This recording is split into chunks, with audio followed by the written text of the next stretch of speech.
Women, is it cute when a man puts on a baby voice? A few weeks ago, I matched with this guy on Hinge. He was 6'3", with tats covering his body but in a hot way. And most importantly, he was really, really nice. So when he suggested a date at this cozy coffee shop downtown, I said hell yeah. Fast forward to the date, I was actually enjoying myself until, mid-sentence, he started speaking in this high-pitched baby voice, like a toddler trying to get attention. Wow, that's really cool, he exclaimed. I stopped talking and just stared at him. I waited for him to laugh. I waited for him to say he was joking, but he just kept going. Do you woo like your coffee, or does it have too much milky for your taste buds? He asked in this squeaky, childish tone like nothing was wrong. I let out this awkward laugh because I genuinely didn't know what else to do. I figured maybe this was some weird riz I'd never heard of or something. Maybe he was testing my sense of humor. So I smiled and tried to keep the conversation going, hoping he'd snap out of it.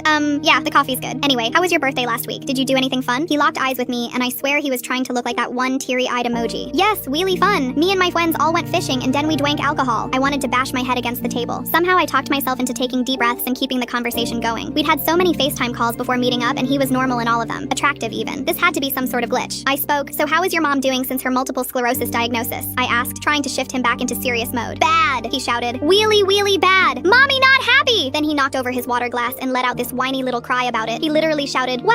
I felt my face go hot with embarrassment. People at other tables were starting to look. I wanted to disappear. I started looking around the cafe for cameras, thinking that maybe I was part of some social experiment. Maybe something was genuinely wrong and I just didn't have the full picture. So I leaned in and gently, carefully asked, hey, are you okay? Like, is everything all right? And he screamed. Full volume, in the middle of this coffee shop, he screamed, this woman thinks I'm disabled. I'm normal! I'm a normal boy! And slammed his hands on the table. I physically jumped back in my chair. My heart was pounding. Everyone was staring now. I felt tears prick the corners of my eyes because I was so confused and so humiliated, and I had no idea what was happening. I was about to stand up and walk out the door, but then he stopped. Just like that. His whole body relaxed, his face softened, and in a completely normal voice, calm and quiet, he said, thank you for being patient with me. I froze. I didn't understand. Before I could say anything, he stood up and walked toward the back corner of the coffee shop. He sat at a table that had an older woman sitting at a small table near the window, and next to her was a little boy, maybe 6 or 7 years old, watching us. He knelt down in front of the child and spoke softly. See, son? She didn't leave. She didn't laugh at me. That's what good people do. They stay patient. His son looked at me. Then he looked back at his dad and nodded slowly. The man kissed his son's forehead and then walked back over to me. He sat down and took a breath. I'm so sorry, he started. I crossed my arms. This better be good. He kept going. That boy over there is my son, and the woman is my mom. My son is neurodivergent. Kids at school have been bullying him badly for months, and my son had started believing that no one in the world would ever treat him with kindness, that everyone would always laugh or leave. So to prove him wrong, sometimes I take my son to public places and act the way he acts, to show him that not everyone is cruel, that some people will accept him. I sat there feeling shocked. He looked me in the eyes and said, I'm sorry I didn't warn you. I understand if you want to leave. I looked over at the little boy in the corner. He was waiting to see what I'd do. I stayed.